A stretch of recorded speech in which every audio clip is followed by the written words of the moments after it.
सुनवाई मेरठ में पहली बार इस तरह की सुनवाई हुई है कि आयोग ही महिलाओं के द्वारा आया है। जी, राष्ट्रीय महिला आयोग के पास पूरे देश भर से कंप्लेंट्स आती हैं और ये महिलाएं दिल्ली तक आ नहीं पाती है।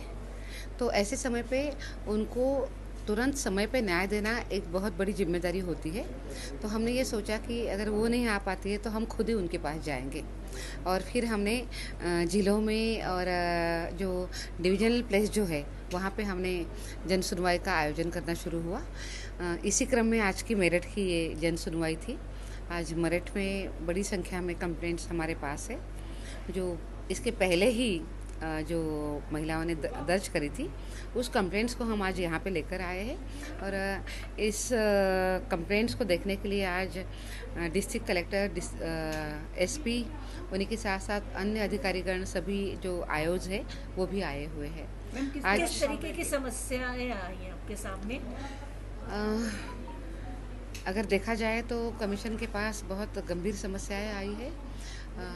महिला का खून हो गया है, वहाँ से लेके रेप के मामले, उसी के साथ साथ विशेष रूप से बच्चियों के साथ जो छोटी बच्चियां हैं उनके साथ भी रेप या अटेम्प्ट टू रेप, ऐसे अनेक विषय हमारे सामने आए हैं।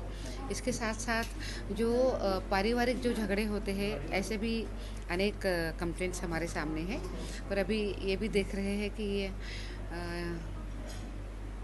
बहुत ज़्यादा तरीके से सीरियस मामले भी है। मैडम, अगर हम सुनवाई नीचे से नहीं हो रही, जो आयोग तक आ रहे हैं मामले, देखिए ऐसे नहीं हम कह सकते।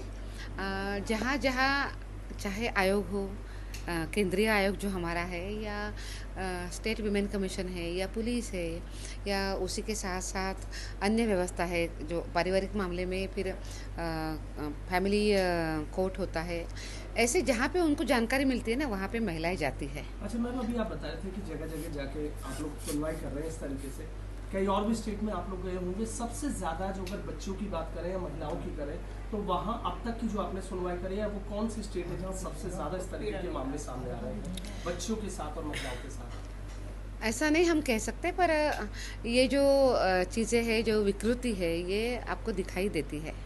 संख्या कम ज़्यादा हो सकती है बट ये आती रहती है और इसको समय पे तुरंत पुलिस को बोल के एफआईआर दर्ज करवाना, उसके साथ साथ वो तुरंत मैटर कोर्ट में जाना समयबद्ध तरीके से और उनको सज़ा होना, ये अगर हम देखते हैं तो इसकी परिणामकारकता बढ़ती है। अच्छा मैम, जो कर्नल सोफिया है, मंत्री विजय शाह ने जो टिप्पणी की, क्या कर्नल सोफिया की तरफ से आपका आया है? महिला का भी अपमान है, देश की बेटी का भी, एक सेना के अफसर का भी, जिस तरीके से, तो क्या ये संज्ञान में आया है आपके आप या आपने स्वतः संज्ञान लिया है?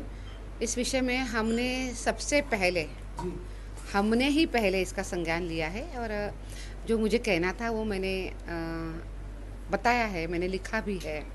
और इस तरीके से देश की महिलाओं का, हमारी बेटियां जो देश के लिए लड़ती है, जो देश के लिए पूरी जान लगा के काम करती है, उनके बारे में ये कहना कभी भी कमीशन स्वीकार नहीं करेगा। उसकी मैं कड़ी निंदा करती हूँ। पर बात इतनी नहीं है, हमने खुद होकर इसका संज्ञान भी लिया है, उस विषय पे हमने लिखा भी है। इतना ही नहीं, हमने तुरंत मुख्यमंत्री और राज्यपाल जी को भी हमने तुरंत लिखा है कि इस विषय में वो कड़ी कार्रवाई करें। देश भर में सबसे ज़्यादा जो मामले आ रहे हैं किस तरीके के हैं? घरेलू हिंसा के हैं या किसी और के? घरेलू हिंसा के हैं, पारिवारिक मामले, पति पत्नी के जो बीच में तनाव, ऐसे विषय बहुत ज़्यादा आते हैं। पर इसकी भी हमें तुरंत इसका एक व्यवस्था खड़ी करते हुए उनमें तनाव कम करना, उनको सामंजस्य रखना, इसके लिए बहुत मेहनत करनी पड़ती है। एक दो जन सुनवाई में या सुनवाई में ये विषय ख़त्म नहीं होते हैं। इसके लिए काउंसलिंग की और मीडिएशन की बहुत ज़रूरत होती है, जो हम करने का पूरा प्रयास करते हैं। आप महिलाएं और महिलाओं को न्याय दिलाने के लिए, अभी आपने बताया कि परिवार में तनाव का क्या मुख्य कारण आप इसमें पा रही हैं? मतलब क्यों